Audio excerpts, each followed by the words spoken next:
Hello everybody, welcome to another Mix It Up Monday. This is this week's inspiration. It is Jen, Scrapbena Creations, and I have a card for you this week using the Fawn Bundle of Joy stamp set. So I'm going to do some coloring on this video today. So I'm using my Memento black ink to stamp out the adorable bun in the oven image, and I use my Spectrum Noir alcohol markers to color.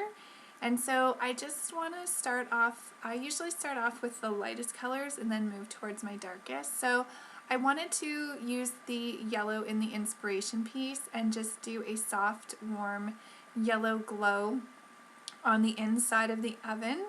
And so I'm just putting some darker shading just to build some depth around the outside and around the bottom of the little muffin. So now I'm going to move on to coloring the muffin or bun after I blend some of this out just to make it a little bit lighter.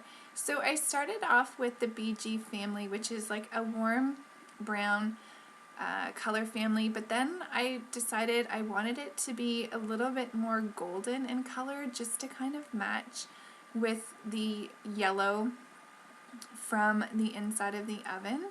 So I played around with this for a while. I don't like super love how it turned out, but it turned out okay. And this card was going to someone who is a non-crafty friend, so she will never, you know, look at that and say, oh, she should have colored that differently or anything like that. So I'm just having fun with this card, trying to make the bottom of the bun a little bit darker than the top, so just so that the shadowing and the dimension is coming from the bottom, and then a little bit around the sides just to make sure that the center is lighter.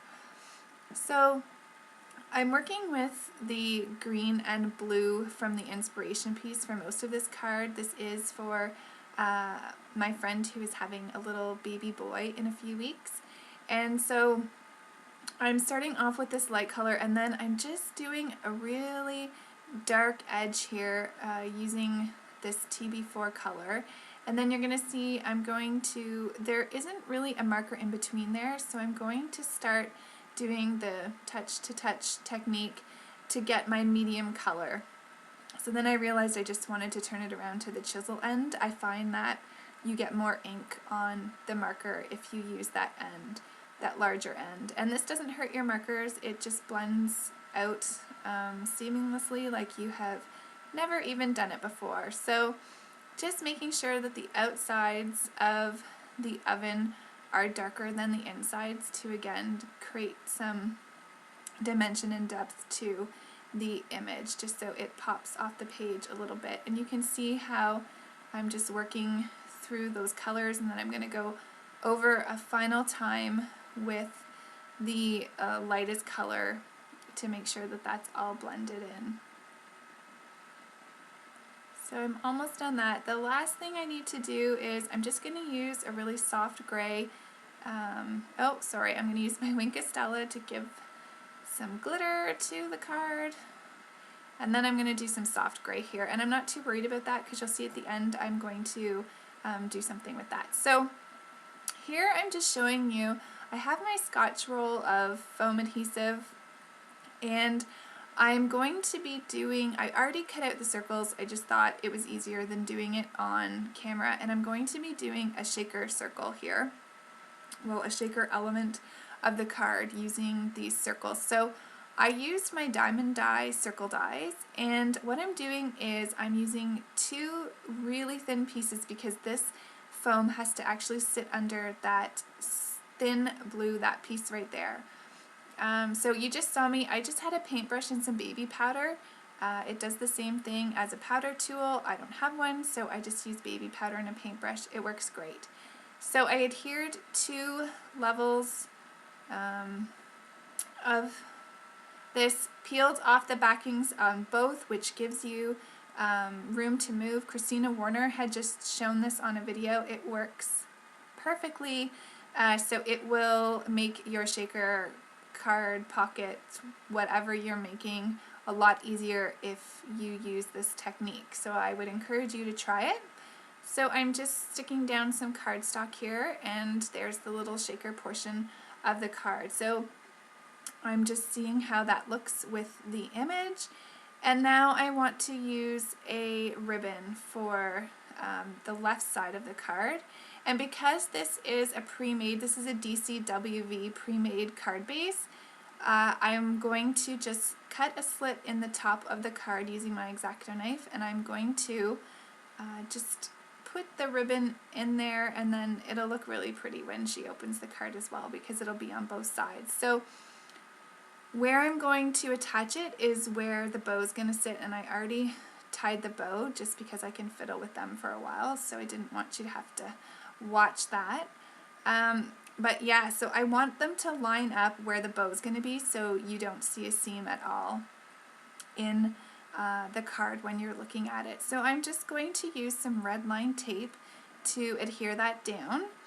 And I find that the red line tape works great with ribbon. You cannot see it, and it holds it in place, and it's just fantastic. So I would definitely recommend that if you're looking for an adhesive for your ribbon. So I'm just going to get that lined up, and then I'm going to use a, what do you call these? Oh, the word's not coming. One of those sticky dots to adhere the bow. Those dots work perfectly, things don't move, so there you can see the ribbon on the inside. So I just used the red line tape as well to put the shaker circle down, just because it's really strong and it won't move off the card. So I'm going to adhere the image after I had already die cut it with the dies that come with the set, or can be purchased separately from the set. And now I'm just using the leftover piece from cutting that circle for my sentiment. And I'm using my StazOn because this paper, it's an older paper from my stash, and it has a little bit of a film on the top of it, so I find that the StazOn helps it from smudging or bleeding. So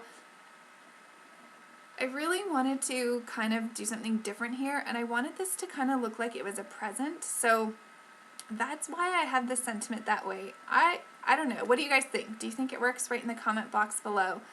It's a little bit different, but overall I thought it gave a cute look to the card. Like I said, like it was kind of like a present wrapped, and then the shaker card was kind of sitting on top. So here I'm just putting some enamel dots for the oven handles, and I just like the look that that gives. It pops it up a little.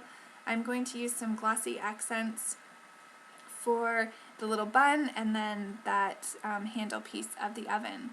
And that's my card for this week. I hope you guys enjoyed, and I did the little sentiment on the inside off camera. It just said it's a boy. So thanks everybody for watching. I hope you have a fantastic week.